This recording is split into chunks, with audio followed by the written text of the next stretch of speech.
नमस्कार मित्रांनो, आपल्या सर्वांचे स्वागत आहे माझ्या वेअर टू गो ट्रॅव्हलिंग या यूट्यूब चॅनलमध्ये।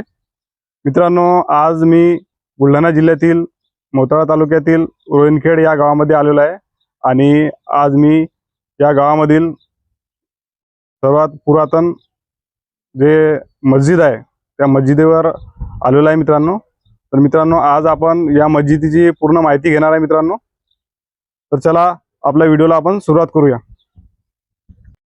नमस्कार मित्रांनो, आपल्या वेअर टू गो ट्रॅव्हलिंग या चॅनलवर तुमचं मनापासून स्वागत आहे। आज आपण भेट देणार आहोत बुलढाणा जिल्ह्यातील मोताळा तालुक्यातील रोहिणखेड येथील एका प्राचीन जामा मस्जिद या स्थळाला।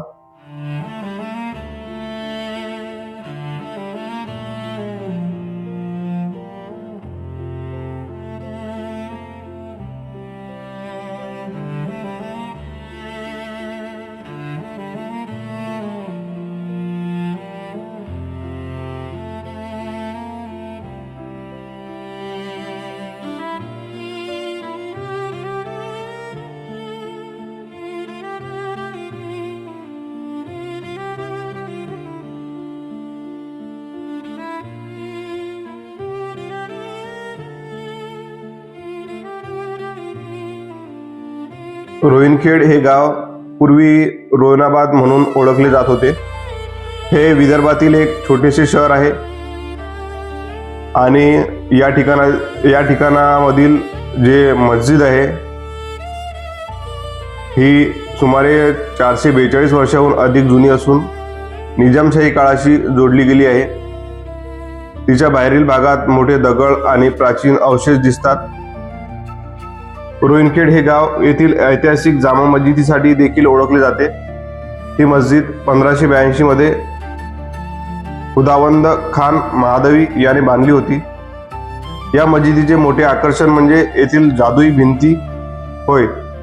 मस्जिदीच्या भिंतीवर पर्शियन आणि अरबी भाषेत कुराणातील आयती कोरलेल्या आहेत। असे सांगितले जाते की जेव्हा या भिंतीवर ओला कपडा फिरवला जातो तेव्हा त्यावरील अक्षरे लाल आणि काळ्या रंगात स्पष्टपणे दिसून लागतात आणि भिंत सुकल्यावर ती पुन्हा अदृश्य होतात।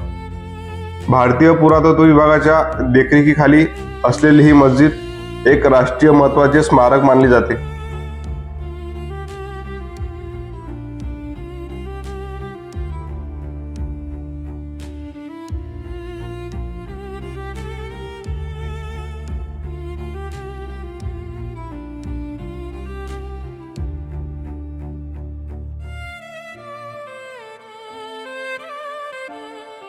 अदृश्य कोरीवकामाचे वैज्ञानिक कारण असे आहे मित्रांनो।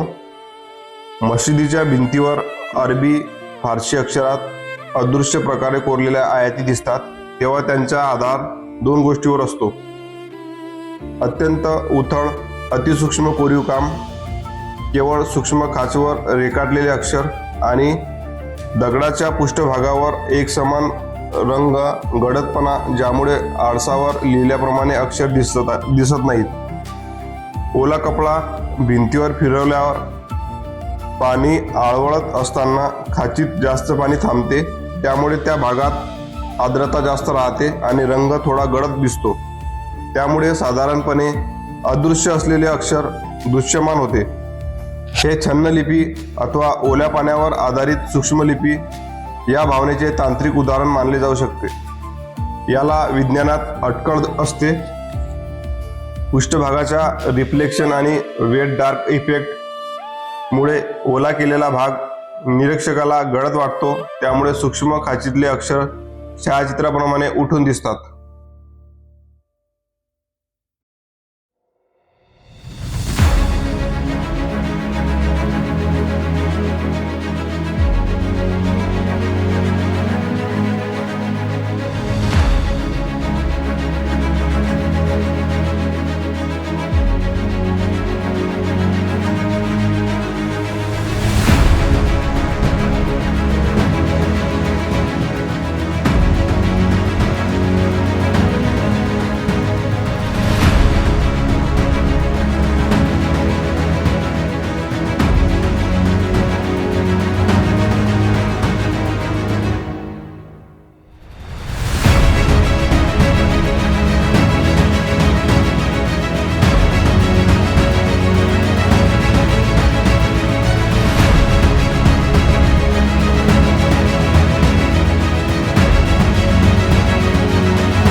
अशा प्रकारे मित्रांनो आज आपण रोहिणखेड येथील त्या मस्जिदीची पूर्ण माहिती घेतलेली आहे. मित्रांनो, तुम्हाला व्हिडिओ आवडल्यास व्हिडिओला लाईक करा, शेअर करा. चॅनलवर नवीन असाल तर चॅनलला सबस्क्राईब करायला विसरू नका. तर पुन्हा भेटूया मित्रांनो अशाच एका नवीन ठिकाणी. तोपर्यंत जय हिंद, जय महाराष्ट्र.